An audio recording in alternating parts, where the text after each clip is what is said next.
ya perubahan apa namanya perubahan kandungan kitab suci itu sendiri.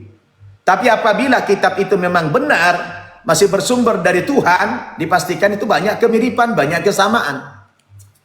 Contohnya misalnya ya hukum apa namanya kisos misalnya. Hukuman yang sepadan, hukuman yang setimpal misalnya. Nah, kalau kita baca di dalam Perjanjian Lama, itu banyak yang mirip dengan ajaran-ajaran Al-Quran. Coba, ya saudara-saudara yang non-muslim, kalau menyaksikan live saya ini, coba antum buka Kitab Imamat pasal 24 ayat 19. Ya. Kitab Imamat pasal 24 ayat 19. Saya sulit menghafal kalau sumbernya dari Injil, dari Alkitab. Tapi kalau dari Al-Quran kok saya cepat banget menghafal. Nah ini dia. Ya, saya tidak perlu lihat gini Quran. Tapi kalau saya mengambil ayat dari Alkitab, ya baik sekarang maupun dulu, saya kok tidak bisa menghafal gitu loh. Ya, tidak bisa menghafal. Tapi kalau dari Al-Quran, 2-3 kali kita baca itu, walaupun tidak sengaja kita menghafal, tapi karena keseringan dibaca, itu langsung hafal aja kita lengket. Nah inilah perbedaannya. Kenapa? Karena Al-Quran itu adalah benar-benar mukjizat, wahyu dari Allah Subhanahu wa Ta'ala. Tapi saya ketika menukil dalil-dalil referensi dari Alkitab, saya kok berusaha menghafal, nggak bisa hafal saya. Ya, mau tidak mau saya harus catat agar tidak salah. Nanti teman-teman protes, ya kamu bacanya itu salah itu. Nah, kalau saya catat kan tidak salah lagi. Dan ini saya ambil dari kitab suci mereka. Contoh tentang hukum kisos. Apa itu hukum kisos? Hukum kisos itu artinya adalah hukum yang setimpal, hukum yang sepadan. Nah, di dalam Alkitab banyak kita temukan, misalnya dalam Perjanjian Lama, di dalam Kitab Imamat pasal 24 ayat 19. Bunyinya begini. Apabila membuat sesamanya cacat, begitulah harus dilakukan kepadanya. Nah, jadi kalau ada seseorang melukai orang lain sampai cacat, maka balasannya harus yang setimpal. Patah ganti patah, gigi ganti gigi, seperti orang lain yang dibuatnya. Nah ini dalilnya.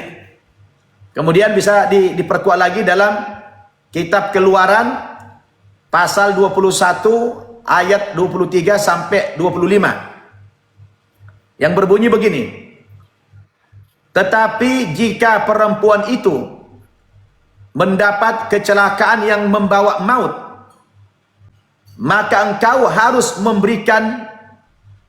memberikan nyawa ganti nyawa, mata ganti mata, gigi ganti gigi, tangan ganti tangan, kaki ganti kaki, lecur ganti lecur, luka-luka ganti luka, bengkak ganti bengkak. Nah, ini ayatnya tertulis ini. Kalau kita buka dalam Al-Quran, coba dibuka Al-Quran, surat kelima, surat kelima ayat 45, surat Al-Maidah. Ini nanti akan mirip. Ya, kata Allah, wa katabana alaihim fiha anna nafsa bin nafsi wal aina bil aini wal anfa bil anfi wal udhuna bil udhuni was sinna bis sinni wal juruha qisas. Nah ini ayatnya Pak. Ya, sungguh telah kami catat, kami tuliskan, kami abadikan kepada mereka, dimulai di dalam Taurat, berlaku hukum kata Allah, anna nafsa bin nafsi, nyawa diganti dengan nyawa, wal aina bil aini, Mata ditebus dengan mata. Wal anfa bil anfi. Hidung ditebus dengan hidung. Wal udhuna bil udhuni. Telinga ditebus dengan telinga. Was sinna bis sinni. Gigi ditebus dengan gigi. Wal juruha qisas. Dan luka-luka juga ada kisosnya. Luka bayar dengan luka. Nah, ini kan sama. Ini sama hukuman kisos ini. Berlaku mulai dari Taurat, Perjanjian Lama, sampai kepada Al-Quran. Bahkan ada yang lebih tegas lagi, bisa dibaca dalam surat Al-Maidah ayat 32. Man qatala nafsan bighairi nafsin aw fasadin fil ardi faka'annama qatala an-nasa jami'a wa man ahyaha faka'annama ahyan nasa jami'a. Berlaku hukum kata Allah, barang siapa yang menghilangkan nyawa, membunuh seseorang tanpa alasan yang benar, bukan karena dia telah melakukan pembunuhan atau membuat kerusakan di muka bumi, maka dia membunuh manusia kata Allah. Satu orang yang dia bunuh sama seperti dia telah membunuh seluruh umat manusia. Wah, ini luar biasa nih. Membunuh satu orang sama seperti telah membunuh seluruh manusia. Tapi barang siapa yang menghidupkan satu orang, sama seperti dia telah menghidupkan seluruh umat manusia. Ada orang oten yang tanya sama saya, Ustadz, bagaimana logikanya? Al-Quran kalian berkata, membunuh satu orang manusia sama seperti membunuh seluruh manusia. Itu logikanya seperti apa? Oh begini saya bilang. Ya, begini logikanya. Ada anak muda sudah mau kawin. Tiba-tiba si anak muda ini dibunuh. Anak muda ini dibunuh tanpa alasan yang benar. Bukan karena dia telah melakukan pembunuhan atau karena membuat kerusakan di muka bumi, tidak. Si pemuda ini dibunuh. Maka membunuh satu orang pemuda ini, kata Allah, itu sama seperti membunuh seluruh manusia. Logikanya gimana? Begini. Karena si pemuda ini kalau dia hidup, dia akan kawin. Nah, dia akan nikah. Kalau dia nikah nanti kan akan dapat anak, dapat keturunan. Ya bisa satu, bisa dua, bisa banyak. Kemudian keturunan anak dia nanti kan kawin lagi. Ya kan? Anaknya kawin lagi. Lahirlah cucu yang banyak. Kemudian cucunya nikah lagi. Cicit. Ya, lahir lagi cicit. Cicitnya lahir lagi, kawin lagi. Muncul lagi namanya cocot. Cocotnya kawin lagi. Muncul cecet. Begitulah seterusnya. Ya, berarti membunuh satu orang ini artinya dia telah membunuh generasi orang itu. Nah, itu dia. Seluruh generasi dia sudah dibasmi. Seluruh generasi orang itu dibunuh habis. Nah, itulah pengertian ayat tadi.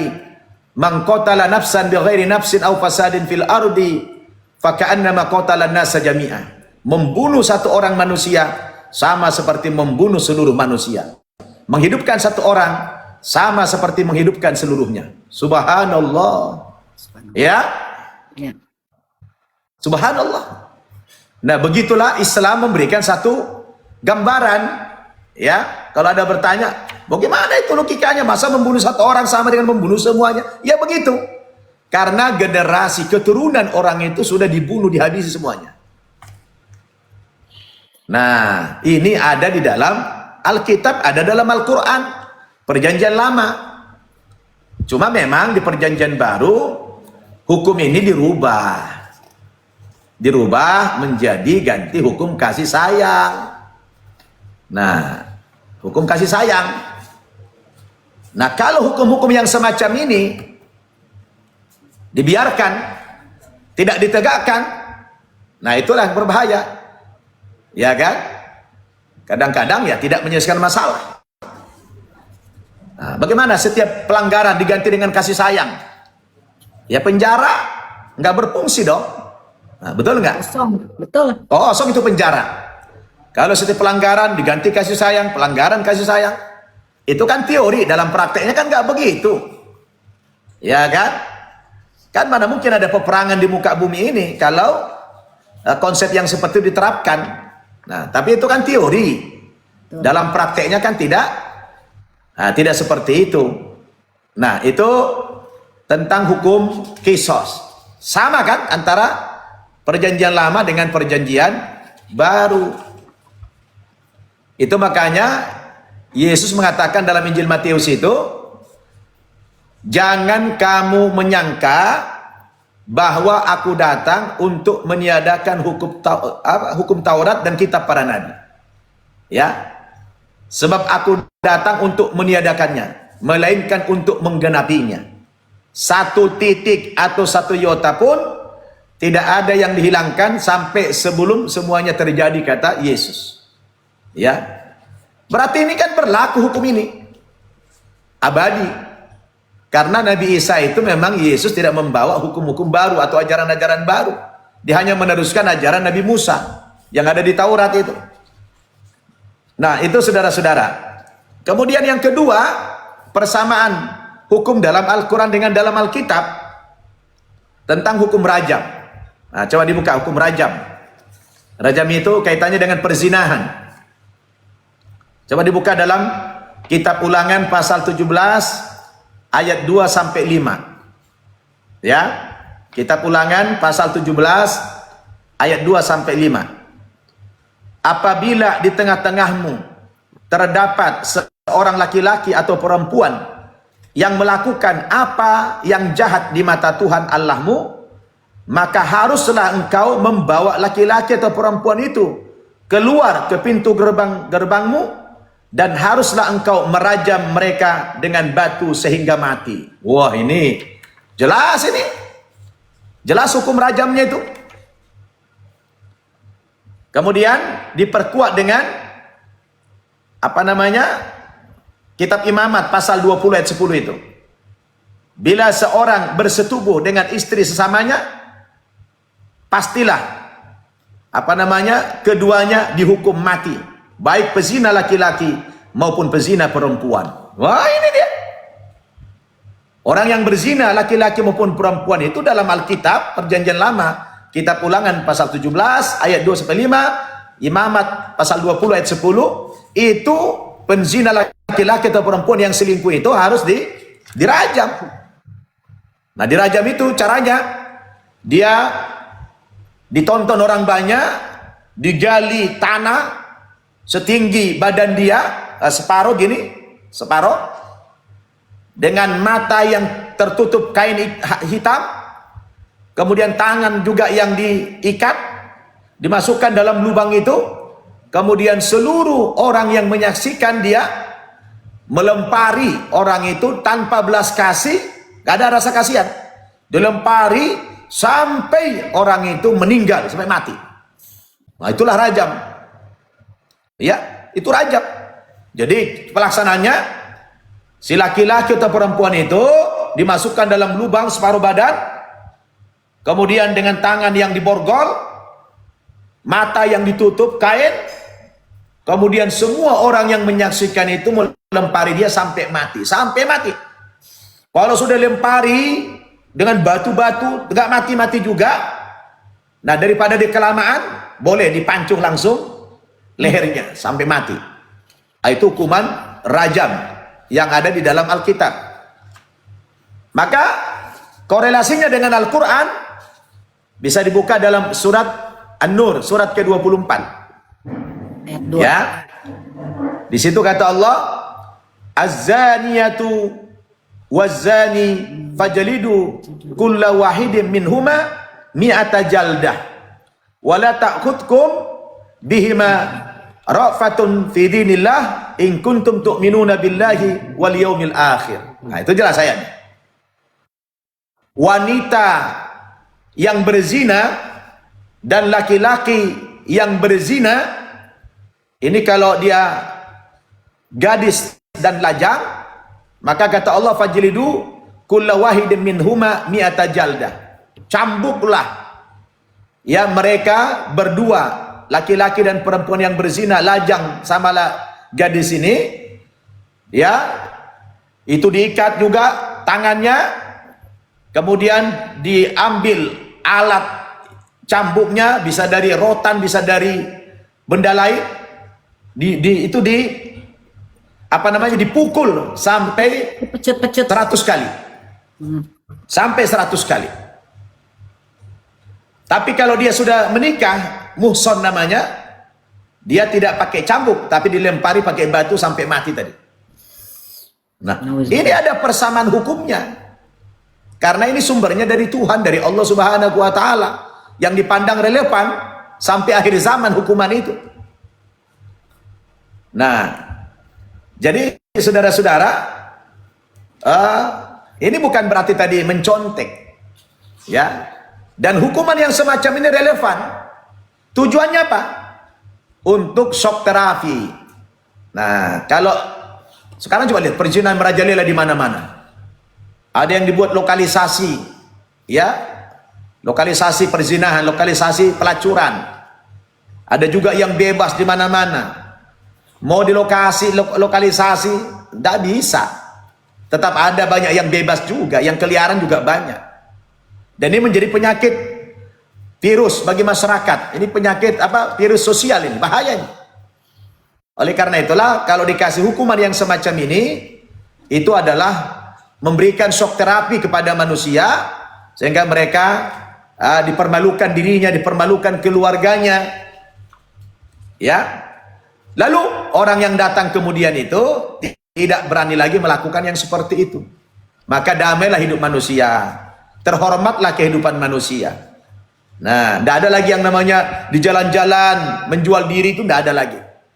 Karena begitu ketahuan langsung. Bahkan kalau di negara lain, di Arab sana, itu kalau ada berzina itu laki-laki dan perempuan, kalau dia lajang sama lagi gadis, itu oleh keluarganya sendiri, anak itu diikat tangannya, kemudian ditarik pakai mobil, diseret sepanjang jalan. Begitu, diseret di jalan raya itu, rata-rata sampai mati itu. Kenapa? Ya udah terantuk batu. Nah, kalau itu yang melakukan keluarganya. Kalau keluarganya tidak mau melakukan itu, karena itu aib besar, maka si anak yang berzina itu bersama orang tuanya wajib hijrah, wajib pindah tempat tinggal. Jangan, karena itu dianggap sampah. Ya, jadi pilihannya apa? Orang tuanya mau tidak melaksanakan itu, ya, menyeret anaknya, diseret sepanjang jalan itu, ditonton orang banyak. Atau kalau orang tuanya tidak tega, ya dia pindah ke tempat yang jauh. Karena itu adalah aib yang sangat besar bagi keluarga. Nah, maka dengan adanya hukuman yang begitu, itu jadi shock terapi. Orang lain jadi nggak berani lagi berbuat yang demikian, takut. Nah, jadi saudara-saudara, ini adalah persamaan hukum tadi di dalam Al-Quran maupun di dalam Alkitab itu, ya. Nah, itu yang menyangkut masalah kisos tadi, dan juga masalah rajam. Ada banyak persamaannya. Kemudian yang berikutnya adalah hukum tentang makanan. Hukum babi haram. Ya, hukum babi haram. Bisa kita lihat di dalam Kitab Imamat pasal 11 ayat 4 sampai 8. Di situ bunyinya, tetapi inilah yang tidak boleh kamu makan dari yang memamah biak atau dari yang berkuku belah. Onta, karena memang memamah biak tetapi tidak berkuku belah, haram itu bagimu. Jadi dulu di zaman Bani Israel itu yang namanya onta itu haram. Juga pelanduk, karena memang memamah biak tetapi tidak berkuku belah, haram itu bagimu. Juga kelinci, ya, dan seterusnya. Lanjutannya, Demikian juga babi hutan. Nah, di sini kalimatnya babi hutan. Tapi kalau kita cek dalam Alkitab yang lama, yang tua-tua, tidak ada hutannya, yang ada babi tok di situ. Ya, oke, jangan dipersoalkan itu dulu. Demikian juga babi hutan, karena berkuku belah, yaitu kukunya bersela panjang, tetapi tidak membawa biak, haram itu bagimu. Daging binatang-binatang itu janganlah kamu makan, dan bangkainya jangan kamu sentuh. Haram semuanya itu bagimu. Wah, ini kan jelas sekali. Jelas. Tentang hukum makanan. Babi itu haram. Nah, ayat ini sejalan dengan firman Allah dalam Al-Quran. Surat Al-Ma'idah ayat 3. Dan juga surat Al-Baqarah ayat 173. Yang mana bunyi ayat itu adalah Hurrimat alaikumul maitatu wadamu walahmul khinzir. Diharamkan bagi kamu mayit, bangkai. Nah, bangkai itu di dalam pandangan Islam apa yang dinamakan bangkai? Bangkai itu adalah bukan binatang yang bau, ya, tapi binatang yang beberapa menit yang lalu mati, mungkin mati karena virus atau mati karena ditabrak kendaraan, mati dan belum sempat disembelih, ya, itu haram hukumnya, tidak boleh dimakan itu. Itu namanya sudah bangkai, walau masih panas, masih hangat karena baru meninggal, gitu ya. Tapi tidak sempat disembelih, itu hukumnya haram dalam Islam. Kemudian wadam, darah. Darah juga haram hukumnya dimakan. Dulu kita kan makan darah. Darah itu dijadikan, kalau kita nyembeli binatang itu, darahnya ditampung, kemudian dikasih itu apa namanya, jeruk, lalu kering, nah itu dijadikan sambal tuh. Tapi dalam Islam itu haram yang namanya darah itu. Walahmul khinzir, dan begitu juga daging babi. Nah, daging babi juga hukumnya haram dalam Al-Quran, sama dengan di perjanjian lama tadi. Ya. Nah, tapi ada orang yang nanya gini, Ustadz, di situ kan yang diharamkan daging babi, dagingnya. Kalau tulangnya kan boleh disop katanya. Nah, ini terlalu pintar nih, ya. Orang ini terlalu cerdas ini. Nah, karena ayatnya daging, berarti tulangnya, kemudian apa namanya, jeruannya boleh dimakan. Ya, kalau sudah bicara daging itu kan dzikrul juz'i wa iradakul.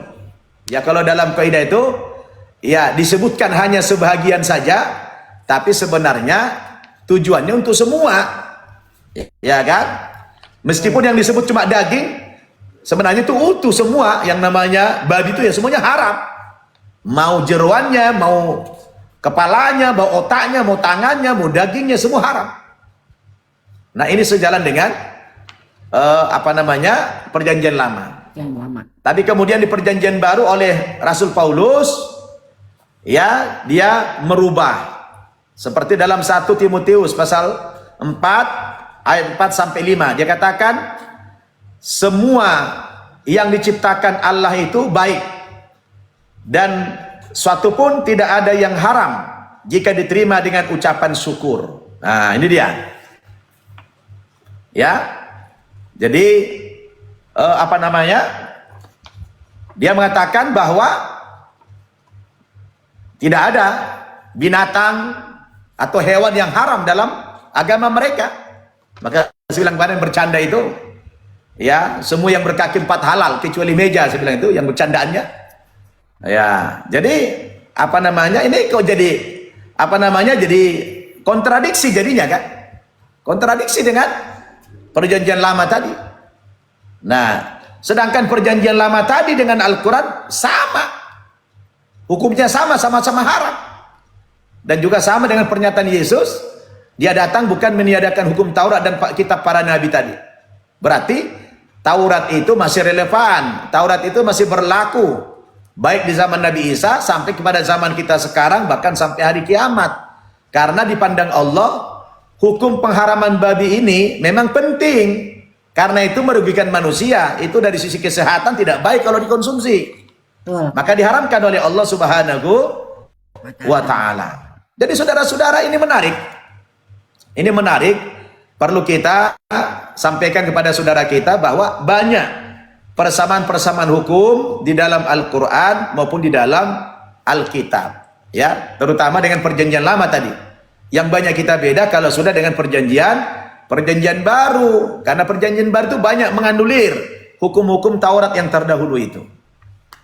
Terus apa lagi? Persamaan hukum Islam. Tentang jilbab misalnya, hukum berjilbab, hukum menutup aurat. Hukum menutup aurat di dalam Alkitab, terutama di perjanjian baru juga ada, itu lebih sadis, lebih keras hukumnya daripada dalam Al-Quran. Nah, coba dibuka di dalam 1 Korintus pasal 11 ayat 5 sampai 6. Ya. 1 Korintus pasal 11 ayat 5 sampai 6. Bunyi ayatnya, tetapi tiap-tiap perempuan yang berdoa atau bernubuat dengan kepala yang tidak bertudung, ia menghina kepalanya, sebab ia sama dengan perempuan yang dicukur rambutnya.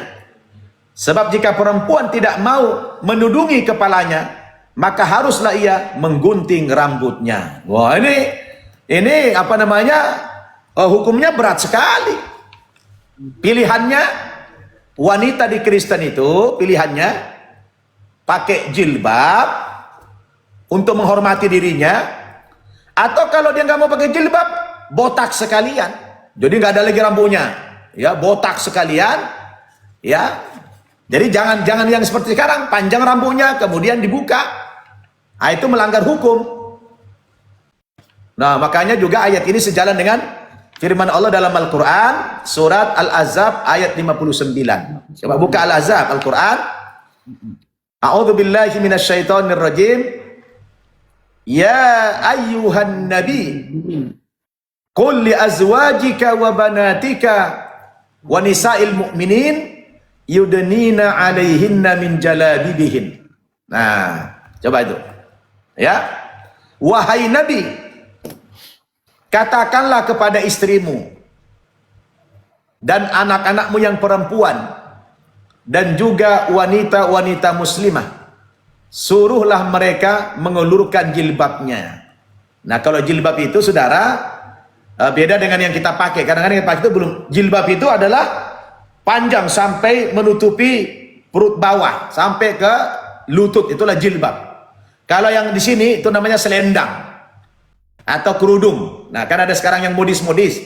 Cewek-cewek sekarang ada modis kan. Nah, dia tidak sampai menutup dadanya, hanya sampai seleher gini. Nah, itu namanya kerudung, bukan jilbab. Nah, jilbab dalam definisi fikih adalah pakaian yang menutup aurat perempuan sampai di bawah perutnya itu. Itulah jilbab. Ya. Kalau hanya di sini bukan jilbab namanya, tapi itu namanya kerudung. Ya. Itu namanya kerudung. Wah, ini luar biasa keras. Keras sekali hukuman ini. Kalau wanita Kristen tidak mau menutupi rambutnya, maaf, maka dia hakikatnya telah menghinakan kepalanya tadi. Maka solusinya, kalau dia tidak mau berjilbab, menutup kepalanya dengan pakaian, maka rambutnya dibotak semuanya itu. Nah, jadi ini saudara-saudara bukan main-main. Hukum-hukum yang semacam ini, pertanyaan saya, yang praktek siapa ini semua dari tadi? Siapa yang praktek ini? Yang praktek ini adalah umat Islam. Ajaran Islam lah yang memerintahkan ini untuk dipraktekkan. Nah, kemudian lanjutkan tentang hukum sunat. Kita lihat hukum sunat. Baca dalam kitab Kejadian pasal 17 ayat 10 sampai 14. Di situ dikatakan, inilah perjanjianku yang harus kamu pegang. perjanjian antara aku dan kamu serta keturunanmu, yaitu setiap laki-laki di antara kamu harus disunat. Nah, ini perjanjian Tuhan dengan Abraham nih. Setiap laki-laki di antara kamu harus disunat. Dan orang yang tidak disunat, laki-laki yang tidak dikerat kulit hatanya, maka orang itu harus dilenyapkan dari antara orang sebangsanya. Wah, ini sadis sekali hukum ini. Yang tidak melaksanakan perintah Tuhan dalam hal berkhitan ini, maka orang itu wajib dilenyapkan. Wah, dihancurkan orang itu. Ini hukumannya hukuman yang bukan main-main lagi. Udah keras ini hukuman. Sadis. Sadis. Itu sebabnya keturunan Abraham itu disunat. Ishak.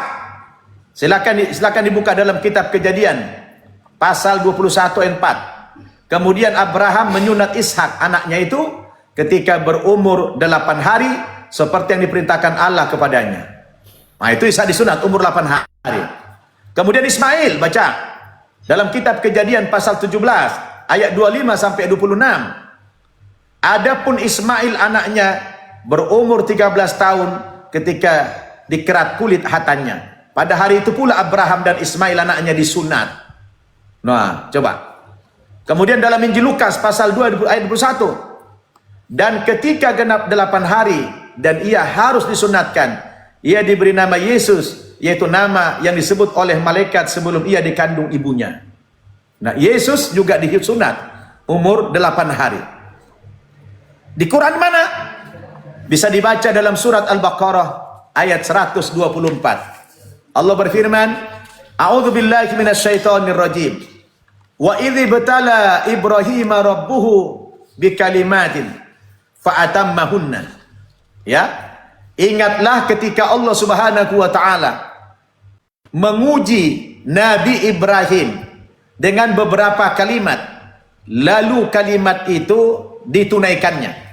Nah, di dalam tafsir yang kita baca, kalimat yang dimaksud di dalam ayat itu adalah Allah menguji Nabi Ibrahim dengan melaksanakan beberapa perintah Allah Subhanahu wa taala dan meninggalkan beberapa larangan. Itulah makna kalimat. Jadi Nabi Ibrahim itu diuji oleh Allah Subhanahu wa taala untuk melaksanakan beberapa perintah dan meninggalkan beberapa larangan. Nah, perintah yang dimaksud dalam ayat itu banyak. Di antaranya adalah perintah untuk berkhitan, perintah untuk bersunat. Fa'atammahunna, maka perintah itu dilaksanakan oleh Nabi Ibrahim Khalilullah atau Nabi Ibrahim alaihissalam. Maka semua dalil-dalil hukum yang ada di dalam Alkitab maupun di dalam Al-Quran ini, saudara, yang mempraktekkan ini semuanya adalah umat Islam. Jadi kalau begitu yang benar yang mana? Nah, yang benar yang mana? Tentu yang benar adalah yang melaksanakan perintah Tuhan, yang melaksanakan aturan-aturan Tuhan ini. Orang yang tidak melaksanakannya berarti tidak benar. Ya, mereka itu membangkang aturan-aturan Tuhan itu. Kalaupun diganti dengan, katakan, wah itu kan sudah diganti dengan kasih sayang. Siapa yang bilang? Siapa yang bilang itu? Kan Nabi Isa sudah jelas mengatakan, aku datang bukan untuk meniadakan hukum Taurat dan kitab para nabi, tapi aku datang untuk menggenapinya. Kan jelas sekali. Nah, hukum itu saudara sambung bersambung dia. Karena tadi sumbernya sama dari Allah Subhanahu wa taala. Ada yang terputus kalau memang hukum itu sudah tidak relevan. Berarti diganti dengan hukum lain yang lebih sesuai dengan waktu dan zamannya, waktu dan tempatnya. Nah, ada yang banyak dirubah juga. Tetapi secara umum, apa yang tertera di dalam Alkitab Perjanjian Lama ini banyak sekali kemiripannya dengan hukum-hukum yang ada di dalam Al-Quran, saudara-saudara. Nah, ini antum-antum para saudara-saudaraku yang ya oten, ini harus dibaca, harus diketahui. Nah, cara memahaminya adalah gampang. Kembali kepada perkataan Yesus tadi, aku datang untuk meniadakan hukum Taurat tadi. Itu bukan meniadakan, tapi menggenapi kedatangan dia ke dunia ini. Nah, itu cara kita untuk membantahkan semua argumentasi mereka. Wah, ini nggak perlu menegakkan hukum ini, diganti dengan hukum kasih sayang. Itu semua akan terbantahkan dengan dalil itu. Nah, saya pikir masih banyak lagi, ya, masih banyak lagi dalil-dalil hukum-hukum di dalam Alkitab. Tapi saya memang cukupkan sedikit karena saya ini sedang dalam rangka safari dakwah, ya. Saya tetap membatasi waktu saya karena besok pagi saya harus tampil, jadi tidak bisa terlalu larut malam. Nah, saya ingin memberikan satu kesempatan kepada teman-teman OTN terutama, ya, untuk kita diskusi malam hari ini seputar hukum-hukum yang saya sampaikan tadi, persamaan hukum di dalam Al-Quran dan juga di dalam Alkitab. Saya kembalikan dulu kepada admin kita, Bang Luding, untuk memandu, tapi tidak menutup kemungkinan pertanyaan ini boleh kita izinkan kepada orang yang Muslim juga. Tetapi kalau ada non-Muslim yang mau bertanya, kita prioritaskan. Ya, silakan. Oke, Masya Allah, luar biasa teman-temannya. Masya Allah, luar biasa. Pencerahannya sangat jelas ya teman-teman. Jadi teman-teman, Ustadz ini, biasa Ustadz Nababan itu selesai memberikan tausiah, baru kita memberikan oten-oten untuk bertanya. Begitu teman-teman. Jadi di sini tidak ada debat-debat. Silakan Kristen naik untuk bertanya. Begitu teman-temannya. Yang tadi tepin-tepin kapan debatnya, kapan debatnya. Sekali-kali kita juga butuh siraman rohani dari para Ustadz. Begitu. Betul. Ya, silakan. Siapa Bang Perjuangan? Selamat malam. Bang Perjuangan, Islam Kristen. Bang Perjuangan. Bang Perjuangan. Aduh, tidak ada. Ya. Ya, kayaknya lagi turun. Oke, kita turunkan saja. Siap, mungkin ada teman-teman Kristen di bawah yang mau naik, mau bertanya. Yang Muslim juga, kalau kalian mau naik, mau bertanya, silakan. Ya, bertanya sama Ustadz bagaimana persamaan antara Quran dan Taurat. Ya, kalau sama Bible itu memang sudah tidak sama. Perjanjian baru memang sudah tidak sama ya Ustadz. Apakah ini persamaan yang Ustadz sampaikan ini, apakah hanya di Ustadz di perjanjian lama, sementara perjanjian baru tidak? Ya, di perjanjian baru itu kan tidak ada bicara hukum. Oh iya. Nggak ada. Iya, Di perjanjian baru itu semua adalah hukumnya kasih sayang saja. Karena perjanjian baru ini lebih dominan di situ adalah perkataan Paulus dan murid-muridnya. Oke, siap. Ya kan? Oke. Nah, Bang jadi, Solti. Yuk, selamat malam. Ya, malam Bang. Silakan open cam Bang. Lalu saya bertanya saja. Iya, open cam boleh Bang. Pertanyaan Harus saya open begini. cam Bang, baru bertanya Bang. Pertanyaan saya begini, kapan kalian disunat? Silakan open cam dulu Bang, baru bertanya. Biasa begini Ustadz, di tempat saya itu jarang dapat yang jinak. Semua agak-agak Itu aja pertanyaan saya. sedikit. Kapan kalian disunat kalau kalian katakan sama? Oke, Itu aja pertanyaan saya. baik. Nggak apa-apa, Ya, nggak apa-apa. Dia tidak on kamera, nggak apa-apa. Oh, siap Ustadz. Tapi boleh, saya udah paham pertanyaannya. Iya. Kapan kalian disunat? Nah, kita orang Islam itu disunat biasanya sebelum akil baligh. Jadi mulai dari lahir sudah boleh disunat sampai sebelum akil baligh. Akil baligh itu artinya akalnya sudah sempurna. Baligh itu sudah dianggap dewasa. Karena dalam Islam seseorang itu diwajibkan menanggung beban agama dalam bentuk melaksanakan perintah Allah dan meninggalkan larangannya. Syaratnya apabila seseorang itu sudah cukup umur dianggap atau akil baligh, ya. Nah, taksirannya umur berapa itu kalau akil baligh? Akil baligh itu ya sekitar kalau laki-laki itu ya 10 tahun lah, 10 tahun, 11 tahun begitu. Kalau perempuan itu ukurannya kalau sudah menstruasi. Ya. Tapi sebenarnya dari lahir sudah boleh. Cuma kadang-kadang kan soal ketidaktegaan orang tua. Nah, ini kalau itu masalah teknis, kembali kepada orang tua. Tapi sebelum dia akil balik itu, si anak sudah harus disunat. Ya kan? Sudah disunat. Kalau tadi Ismail umur 13 tahun. Nah, tapi kalau kita, ya antara itulah 13 tahun ke bawah. Sebab kalau sudah akil balik, dia sudah wajib sholat. sudah wajib puasa, sudah wajib haji, sudah wajib zakat. Kalau dia mampu. Gitu kan? Jadi, sedangkan khitan itu adalah perintah untuk bersuci. Nah, kenapa perempuan tidak diwajibkan berkhitan? Karena dalam Alkitab perjanjian itu hanya bagi laki-laki. Ya, hanya bagi laki-laki. Setiap laki-laki di antara kamu, kata Tuhan, harus disunat. Perempuan tidak wajib. Kenapa perempuan tidak wajib? Karena perempuan dengan laki-laki itu beda. Kalau laki-laki itu buang air kecil, itu tidak bisa bersih semua sisa-sisa kotoran kencing itu. Karena ada dinding, ada kulit yang menutupi kemaluan si laki-laki itu, sehingga kalau dia kencing, itu bisa masuk ke sela-sela kulit itu. Nah, dan itu bisa menjadi kanker kulit kalau tidak lama-lama dibiarkan, kalau tidak dibersihkan itu. Ya, dan itu bisa, dan juga bau. Tapi kalau perempuan, kenapa tidak wajib disunat? Karena perempuan itu kalau dia kulitnya itu tidak ada yang menghalangi. Ya, tidak ada yang berbahaya, tidak ada yang menghalangi dia. Seperti laki-laki tadi. Artinya kalau dia buang air kecil ya sudah bersih, dia istinja udah bersih. Tapi kalau laki-laki dia ada sisa-sisa yang berada masuk ke samping-samping kulit tadi. Nah, itu adalah kotor, najis, dan juga bisa berpotensi kanker kulit di masa mendatang. Nah, begitu. Jadi kalau pertanyaan beliau tadi, kapan kalian disunat?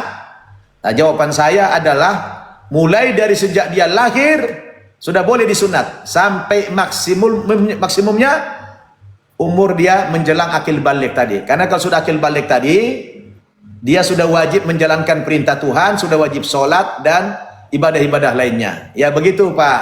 Ya, siapa tadi Bapak yang bertanya itu ya? Siap. Itu Ya. jawabannya ya teman-teman ya. Luar biasa ya jawabannya. Silakan. Mungkin ada Mpok Eva mau bertanya atau ada Kristen saudara Muslim lagi yang mau bertanya, silakan karena Ya. waktu Aku udah sudah tidak nyatet bisa. semua apa yang dijelasin tadi mau Ustaz Baban, Tercatat, dicatat masya semua. Allah. Alhamdulillah, Siap, catat siap. semua ya. Mama, ilmu ini mahal. Ya. Siap. Kemarin Ya. aku dengar Ustadz Nababan jelasin masalah surat Al-Imran ayat 164. Ya. Nikmat Allah yang Paling besar. paling. Nah, aku sampai nangis dengarnya kemarin. Iya. Jadi saya kan penceramah Islam yang selalu tampil beda dengan ustadz-ustadz pada umumnya. Betul. Karena saya selalu tampil itu memberikan wawasan baru kepada umat dengan pendekatan ilmu perbandingan agama tadi. Karena kita ini kan bukan hanya syiar, tapi kita juga punya kewajiban mengenalkan Islam kepada orang yang belum muslim. Kita wajib memberikan informasi itu. Kita wajib menanamkan pengaruh kita dengan orang lain. Makanya kalau saya ceramah-ceramah sekarang setelah saya makin dewasa, makin senior ini, ya saya coba lebih santun lagi saya, ya. Lebih Karena bijaksana. kalau dulu saya kan galak. Nah, dulu saya agak tegas, keras begitu ya. Maklum masih muda. Siap. Pengalaman belum banyak. Nah, tapi makin ke sini saya sadari kayaknya kontraproduktif kalau saya ceramah begini. Orang bukannya tertarik, malah lari daripada dakwah saya. Malah kan menghujat dakwah saya, kan begitu. Betul. Nah, dengan saya ya santun, lembut begitu, kok malah banyak yang tertarik gitu kan. Nah, akhirnya metode dakwah saya itu saya rubah. Nah, di samping itu juga dalam Al-Quran, boleh nanti Bunda, ya, Mpok Epa itu bisa dibuka. Coba dibuka itu Al-Quran. Metodologi dakwah dalam Al-Quran itu surat An-Nahl ayat 125. Ya, surat An-Nahl ayat 125. Itu metodologi dakwah. Allah Subhanahu wa taala berfirman, A'udzu billahi minasyaitonir rajim. Ud'u ila sabili rabbika bil hikmah wal mau'izatil hasanah wajadilhum billati hiya ahsan. Nah, itu dia. Artinya apa? Ajaklah manusia itu ke jalan Tuhanmu. Ajaklah kepada Islam ini. Dengan cara apa Anda mengajak mereka kepada Islam? Dengan 3 cara, dengan 3 metode. Yang pertama apa caranya? Yaitu dengan cara bil hikmah. Bil hikmah itu apa sih? Bil hikmah itu lebih tepatnya saya artikan itu sebagai dengan konsep, dengan ilmu. Jadi kalau mad'unya objek dakwah kita itu orang-orang non-oten yang berpendidikan, orang yang berwawasan luas, orang yang kuliah, maka dakwah kepada orang ini harus pakai konsep, harus pakai ilmu. Tidak boleh dengan doktrin-doktrin. Tidak bisa dengan iming-iming materi. Sebab mereka kan lebih kaya dari kita. Orang kaya dikasih materi kan gak mempan, sama dengan kita menyiram garam ke lautan gitu kan. Gak ada bekasnya. Nah, maka bahasa Quran itu kita diberikan 3 pilihan metodologi dakwah itu dalam rangka segmentasi. Oh, kalau bil hikmah itu segmennya siapa? Segmennya itu adalah orang-orang yang berilmu, orang-orang yang berpendidikan. Kemudian yang kedua, wal mau'izatil hasanah, dengan memberikan pelajaran-pelajaran yang mudah dipahami. Nah, ini konteksnya seperti apa?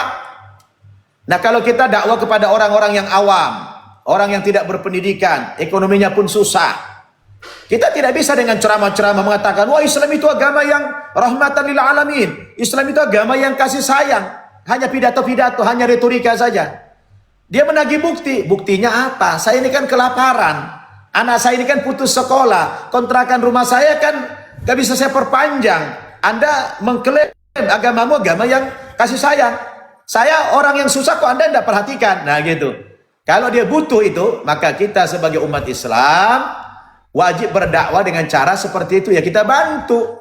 Membantu di sini adalah dari sisi kemanusiaan, bukan dalam rangka iming-iming materi, tidak.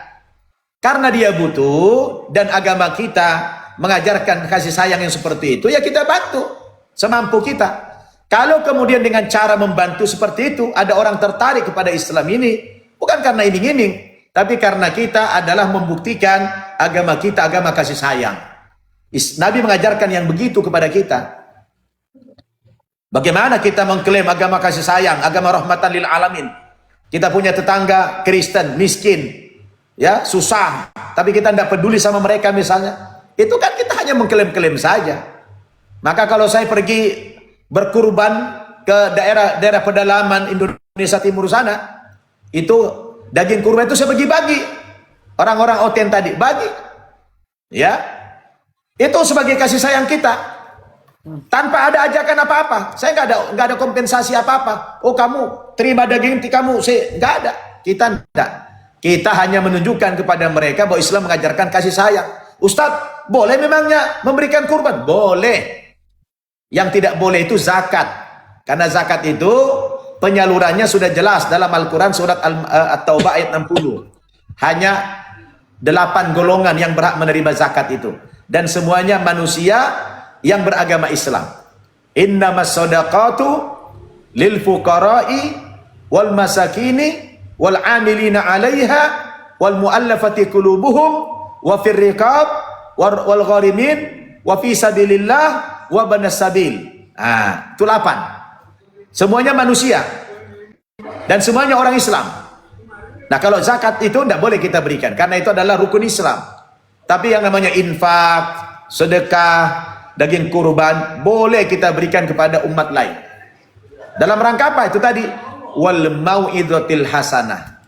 Ya, dalam rangka memberikan pelajaran-pelajaran yang mudah dicerna dengan bukti-bukti yang nyata bahwa dakwah kita ya seperti itu. Kemudian yang ketiga, konsepnya apa? Dengan bil mujadalah, wajadilhum billati hiya ahsan. Dengan cara dialog, bila perlu debat. Tapi kita tidak boleh berdebat dengan cara-cara yang kasar. Harus dengan cara yang terbaik kata Allah. Jangankan kasar. Berdebat cara baik pun tidak boleh dalam Al-Quran. Dilarang. Allah melarang kita diskusi atau debat dengan cara yang baik. Yang diperintah oleh Al-Quran, diskusi atau debat dengan cara yang terbaik. Nah, yang terbaik di sini adalah pilihan kata yang terbaik, konten-konten yang terbaik, isi yang terbaik. Itulah namanya uslub. At-tariqatu ahammu minal maddah. Cara, tariqah, metode itu lebih penting daripada materinya. Materimu bagus, materimu ilmiah, tapi kalau cara penyuguhannya dengan cara yang kasar, maka orang akan lari meninggalkan dakwahmu. Materimu sederhana, ringan-ringan, tetapi karena kau mengemas dengan bahasa yang santun, bahasa yang lembut sekali, itu subhanallah orang tertarik dengan dakwah-dakwahmu itu. Ya, contohnya apa? Kita kan karena sudah terbiasa menggunakan kata-kata yang angker, yang kasar, dan itu menjadi budaya kita. Padahal kalau mau dirubah itu baik. Contoh, saya kan sering masuk ke kantor-kantor begitu, ada tulisan dilarang masuk kecuali bagi yang berkepentingan. Nah, kan itu, dilarang masuk. Ini kan bahasanya keras, angker, dilarang masuk. Udah nakut-nakutin duluan. Tapi coba kalau dibalik bahasanya. Anda berkepentingan, silahkan masuk. Nah, kira-kira lebih bagus mana, Bunda? Empok Epa, mana bagusan? Yang pertama atau kedua? Kepentingan yang terakhir yang bagus. Yang terakhir Yang kan? kedua. Yang Anda kedua. berkepentingan, silahkan masuk. Nah ini, padahal itu hanya intinya kan sama. Tapi Iya, betul, kata-kata ini merubah, memberikan athar, memberikan betul. pengaruh kepada manusia dari kata-kata itu. Ya, maka Nabi pun diingatkan oleh Allah, "Fabima rahmatin minallahi lintalahum, walau kunta faddan qalidul qalbi lan faddu min haulik." Dikarenakan rahmatlah dari Allah kepadamu Muhammad, sehingga engkau bisa berlemah lembut. Seandainya kau bertutur kata yang kasar, berhati yang keras, niscaya orang yang kau dakwahi itu akan lari meninggalkan dakwahmu, kata Allah. Nah, saya aja lembut begini, penuh dengan dalil, masih banyak yang menghujat, ya kan? Betul. Nah, masih banyak yang Iya, betul. mengeluarkan kata-kata yang hinaan, kasar. Padahal saya udah lembut banget. Sudah berhati-hati, sudah milih kosakata yang paling indah. Masih juga, ya namanya manusia. Marahkah kita? Iya, Jangan. Karena orang itu belum mendapatkan hidayah dari Allah Subhanahu wa ta'ala. Ya, asal maklum aja kita. Tapi kalau kita sebagai pendakwah, jangan ikuti maunya dia. Nah, kita punya cara. Nah, itu tadi, ya. At-tariqatu ahammu minal maddah. Cara itu lebih penting daripada materinya. Ya, begitu. Masya Allah. Empok Epa ya. Nah, silakan. Makasih, Luar biasa, Ustaz. silakan. Ya, silakan buat teman-teman Kristen. Ini teman-teman yang biasa diskusi sama Ustadz ini yang saya sudah WA mereka tapi yang lain masih lembur Ustadz. Seperti Bang Dafar itu kan. Bang Dafar itu beliau masih lagi kerja kan lembur. Ya, gak apa-apa. Yang muslim boleh, yang muslim. Yang muslim Yang boleh. muslim kalau mau tanya silakan bertanya teman-teman. Ya, saya sebentar lagi Silakan. mau turun ini. Ustadz boleh saya bertanya nih Ustadz. Saya lagi penasaran Boleh, pertanyaan ini satu Ustadz. Jadi Boleh Bang Ludi, silakan. Nah, jadi Ustadz, berarti oten sekarang ini mereka itu pengikut siapa sebenarnya itu? Ya. Pengikut siapa itu? Kalau bilang mereka Oke. pengikut Yesus, mereka tidak mengajarkan ajaran Yesus itu, Ustadz. Silakan, Ustadz. Terima kasih. Baik. Makanya beragama itu Bang Lodi tidak boleh mengikuti hawa nafsu. Tidak boleh mengikuti perasaan. Tidak boleh mengikuti pikiran pribadi. Orang beragama itu kan harus punya dasar. Orang beragama itu harus punya pedoman. Nah, orang Islam itu pedomannya adalah Al-Quran. Orang Kristen itu pedomannya adalah Alkitab, Perjanjian Lama dan Perjanjian Baru. Jadi itulah landasan orang beragama, kitab suci ini. Kan gitu. Nah, kalau Bang Loding bertanya, sebenarnya orang Kristen itu ya pengikut siapa? Nah, setelah saya teliti, mulai dari Perjanjian Lama sampai Perjanjian Baru semuanya, saya bisa menyimpulkan bahwa Oten itu sebenarnya bukan pengikut Yesus. Bukan pengikut Nabi Isa. Lalu pengikut siapa? Pengikut Rasul Paulus. Paulus. Gitu. Ustaz Nababan punya dalil nggak? Punya dalil saya. Baca Kisah Para Rasul pasal 11 ayat 25 dan 26. Kisah Para Rasul. Kisah Para Rasul pasal 11 ayat 25 dan 26. Baca itu.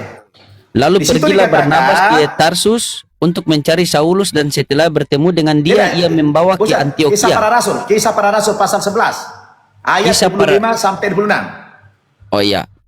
Ada ya? 25, oke. Nah, di situ dikatakan ketika Paulus mengajar murid-muridnya di Antiokhia, Di sanalah untuk pertama kalinya mereka disebut Kristen. Nah gitu. Jadi kata-kata Kristen itu muncul itu di Antioquia. Dari siapa itu kata-kata? Dari Paulus. Oh. Pernah enggak Yesus mengatakan kata-kata Kristen? Yesus tidak pernah. Mana dalilnya? Boleh tunjukkan di dalam Alkitab? Tidak ada. Kata-kata Kristen itu pertama kali muncul itu adalah ketika Paulus sedang mengajar murid-muridnya di Antioquia, timbullah kata-kata Kristen itu. Nah, Kristen artinya pengikut Kristus. Kristus artinya juru selamat. Nah, gitu kan? Jadi, ya, siap. Lalu muncul pertanyaan. Dulu kan ketika muncul kata-kata Kristen itu kan Yesus sudah tidak ada. Udah tidak ada lagi di bumi ini. Dan dulu yang namanya Paulus itu kan bukan murid Yesus. Paulus itu memang hidup sezaman dengan Yesus, hidup sezaman. Tetapi Paulus itu bukan murid, bukan sahabat, bukan pengikut Yesus. Bahkan Paulus itu adalah musuhnya Yesus. Lalu bagaimana ceritanya kok tiba-tiba Paulus ini menjadi pengikut Yesus? Dia memberikan testimoni. Memberikan testimoni, kesaksian. Nah, 3 kali testimoninya di dalam perjanjian baru, di Kisah Para Rasul, pasal 9, kemudian pasal 22, dan pasal 26, 3 kali Paulus memberikan kesaksian itu, 3-tiganya tidak sama. Nah, boleh saya baca nih. Ya, Siap, boleh, siap. boleh, saya bacakan. Saya bawa ini Alkitab. Ya, nih boleh dibuka Alkitabnya, saya buka ini. Coba buka Kisah Para Rasul pasal 9 tentang Saulus bertaubat. Judulnya Saulus bertobat. Pasal 9 saya bacakan ini. Judulnya Saulus bertobat. Ya, saya baca tanpa mengurangi ya. Sementara itu berkobar-kobar hati Saulus untuk mengancam dan membunuh murid-murid Tuhan. Nah, ini kan dari kata-kata ini sudah nyata. Paulus itu atau Saulus itu bukan orang yang beriman tadinya. Ia menghadap imam besar dan meminta surat kuasa daripadanya untuk dibawa kepada majelis-majelis Yahudi di Damsyik, supaya jika ia menemukan laki-laki atau perempuan yang mengikuti jalan Tuhan, ia menangkap mereka dan membawa mereka ke Yerusalem. Dalam perjalanannya ke Damsyik, nah ini lihat, dalam perjalanannya ke Damsyik, ketika ia sudah dekat kota itu, tiba-tiba cahaya memancar dari langit mengelilingi dia. Ia rebah ke tanah, dan kedengaranlah olehnya satu suara yang berkata kepadanya, "Saulus, Saulus, mengapakah engkau menganiaya aku?" Jawab Saulus, "Siapakah engkau Tuhan?" Katanya, "Akulah Yesus yang kau aniaya itu. Tetapi bangunlah dan pergilah ke dalam kota. Di sana akan dikatakan kepadamu apa yang harus kau perbuat." Maka termangu-mangulah teman-teman seperjalanannya, karena mereka memang mendengar suara itu, tetapi tidak melihat seorang juga pun. Nah, coba catat Bang Luding. Iya. Teman-teman Kristen coba catat ini.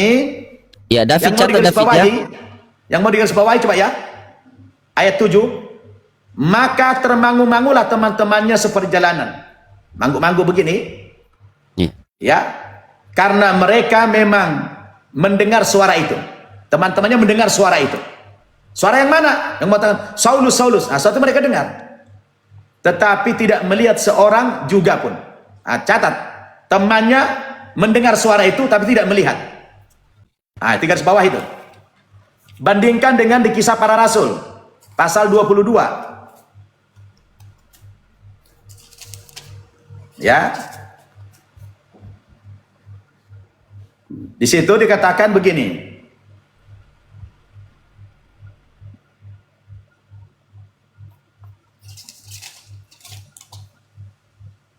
Ayat 6 ya. Tetapi dalam perjalananku ke sana, ketika aku sudah dekat Damsyik, yaitu waktu tengah hari, tiba-tiba memancarlah cahaya yang menyilaukan aku dari langit, mengelilingi aku. Maka rebahlah aku ke tanah. Berapa orang rebah di situ? Satu orang, catat dulu Bang, loading. Iya. Rebahlah aku Iya, ke tanah. Jadi Paulus itu rebah ke tanah sendiri. Maka rebahlah aku ke tanah. Dan aku mendengar suatu suara yang berkata kepadaku, Saulus, Saulus, mengapakah engkau menganiaya aku? Jawabku, siapakah engkau Tuhan? Katanya, akulah Yesus orang Nazaret yang kau aniaya itu. Lanjut, dan mereka yang menyertai aku, lihat, dan mereka yang menyertai aku memang melihat cahaya itu. Tetapi suara dia yang berkata kepada aku tidak mereka dengar. Kebalikannya. Itu kebalikannya. Kalau tadi mereka mendengar tidak suara, melihat apa-apa. Sekarang melihat tapi tidak mendengar. Tadi berapa orang yang tersungkur, yang jatuh, yang rebah? Satu orang. Aku, maka rebahlah aku ke tanah. Ya. Oke. Bandingkan dengan di Kisah Para Rasul pasal 26-nya.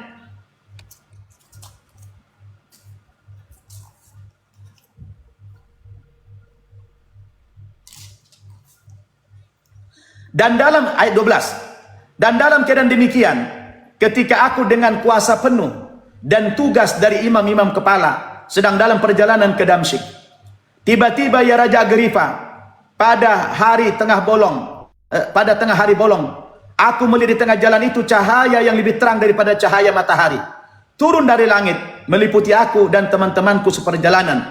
Kami semua rebah ke tanah. Oh, kontradiksi Jadi, Ustaz. Ini kontradiksi.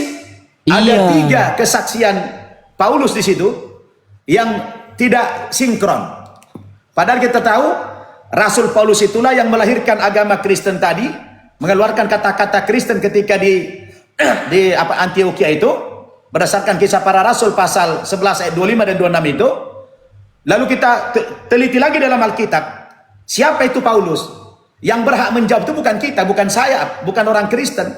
Yang berhak menjawab pertanyaan itu siapa itu Paulus adalah Alkitab itu sendiri. Maka saya bacakan Kisah Para Rasul, bagaimana sejarah dia bertaubat. Ternyata dari 3 kesaksian itu, 3-tiganya tidak sinkron atau tidak sinkron. Iya. Jadi betul. kalau dalam Islam kita belajar ilmu hadis. Hadis itu perkataan Nabi. Kalau ada satu riwayat sahabat atau siapapun itu meriwayatkan satu hadis, ya, dan diketahui orang itu pernah berbohong 1 kali aja, jangankan 2, 3, 1 kali dia berbohong, lalu dia meriwayatkan hadis, maka sudah cacat moral itu. Maka hadis yang dikeluarkan oleh si fulan itu tidak boleh kita imani lagi, karena orang itu kedapatan pernah berbohong 1 kali. Bayangkan. Jadi kalau sudah berbohong, tidak layak lagi dimasukkan sebagai referensi dalam agama. Lalu bagaimana dengan teman-teman kita menyikapi ini? Ya, kalau ditanya, sebenarnya orang Kristen ikut siapa? Ya ikut Paulus. Nah, karena dia yang memunculkan kata-kata Kristen itu, bukan Yesus. Tidak ada dalil dalam Alkitab ini, Yesus mengatakan Kristen itu tidak ada. Makanya kontradiksi. Saling bertabrakan, ayat 1 dengan ayat yang lain, antara Yesus dengan Paulus akan bertabrakan semuanya. Karena memang Paulus itu tidak pernah jumpa dengan Yesus. Lukas yang mencatat Alkitab juga tidak pernah jumpa dengan Yesus. Iya. Karena Lukas itu adalah muridnya Paulus. Nah ini teman-teman kita perlu juga memberitahu kepada saudara-saudara kita. Kalau saya dulu kan belajar. Iya, betul. Ya. Betul. Baik, kasih kesempatan teman-teman kita dari coba Oten. David, silakan David, apa yang mau ditanggapi? Silakan Putri Islam Kristen Putri. Dibuka mute-nya. Mute-nya dibuka. Islam, alhamdulillah. Oke, siap, sabar ya. Kita kasih waktu. David, buka mute David. Masa berfirman dalam hati. Mute dibuka. Bisa nggak sekali-kali masuk di komalnya Mikana? Sebenarnya Suruh Mikana yang ke sini, Mbak. Kita ndak bisa datang ke Komal Kristen, suruh mereka yang datang ke sini. Jadi kalau boleh untuk saudara-saudara Muslim, begini, untuk saudara-saudara Muslim, komal-komal Kristen itu ditinggalkan saja. Tidak ada manfaat di situ. Beradalah di komal-komal yang bisa mendapat edukasi. Untuk cara mematikan komal penghujat ini cuma 2 caranya. Jangan nonton komalnya dan jangan naik ke komalnya. Kok dia debat sama Gitu.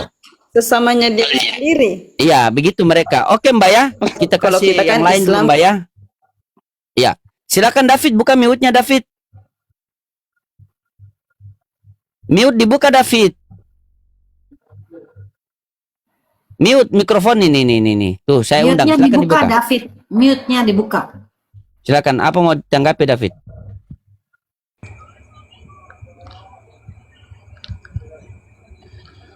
Silakan. Jadi apa perbedaan agama Muslim sama agama Kristen? Itu saja. Tak apa-apa. Oh. Ya, Apa David perbedaan? David dari Katolik apa Protestan, David? Ya, David dari Katolik apa Protestan? Islam. Oh, Islam. Ya. David itu Daud berarti ya? Nah, David. Ya. Baik. Apa perbedaan Islam dengan Kristen? Ya. Ya, perbedaannya kalau Islam itu agama yang bersumber dari Allah, yang disampaikan kepada seluruh para nabi, dari nabi yang pertama sampai yang terakhir. Hanya saja Rasulullah Nabi Muhammad itu datang sebagai nabi yang terakhir menyempurnakan agama Islam itu. Jadi kehadiran dia menyempurnakan saja, menyempurnakan agama Islam. Karena pada dasarnya semua nabi-nabi dan rasul yang diutus oleh Allah beragama Islam. Nah, sedangkan Kristen itu sumbernya bukan dari Nabi Isa, tapi sumbernya dari Paulus. Nah, begitu Bang David ya. Tadi sudah pakai dalil Iya. saya. Siap, Ya. betul sekali, sangat Nah, jalan. silakan. Terkadang Yang lain. Ustadz, terkadang di Komal ini Ustadz, terkadang Kristen itu mereka menyamar jadi Islam hanya untuk bertanya agar mau menghujat sebenarnya Ustadz, pengalaman Ya, di sini. kepentingannya apa? Rugilah. Iya, betul. Bohong kan tidak Ya, boleh. Maksen. Bohong kan tidak Maksen. boleh. Oh, selamat malam. Ya, malam Maksen. Maksen ini Kristen original kan? Shalom. Oke, Salam, siap. salam. Maksen, bisa open cam Maksen? Assalamualaikum. Ya, walaika. Bisa open cam Maksen? Ini buat Ya, saya undang maksud. Silakan. Lah bertanya sama Ustadz Maksen, bertanya sama Ustadz, silakan. Iya, saya mau bertanya. Tadi kan Ya, dibuka kameranya Maksen. Ustadz Nababan ya? Iya, Ya, dibuka ya. kameranya Maksen. Maksen, Ya, Mungkin maksudnya dibuka kameranya. nggak perlu buka kamera juga nggak apa kan? Ya nggak apa-apa. Baik, Bang, boleh nggak? Saya kasih toleransi dia. Oke, Boleh. siap. Silakan. Aduh, kabur. langsung diturunkan sama admin di bawah Ustadz. Oh begitu. Soalnya, iya, biasanya di sini untuk menghindari potensi hujatan itu harus buka kamera. Soalnya kebanyakan mereka hujatan di sini terlalu Ustadz? Gitu. Kita lihat dulu konsep pertanyaannya. Kalau dia menghujat, turunkan dia. Oke, siap. Oke, kita Tapi lihat kalau konsep pertanyaannya masih bermoral, murni pengen tahu, mungkin kita kasih toleransi. Barangkali dia pergi sama istrinya, Siap. barangkali lagi tiduran, takutnya kan? Ya, oke, siap. Ini kalau ini bisa Ustadz ngobrol-ngobrol sama beliau yang Boleh, seorang silakan. pendeta Kingdom. Ini Pak Kela dari Katolik Protestan, Pak. Pak Kela. Jaringan dia ini. Pak Kingdom. Malam ya Ustaz. Iya, Selamat malam malam. Pak Kela. Pak Kela dari Katolik apa Protestan, Pak?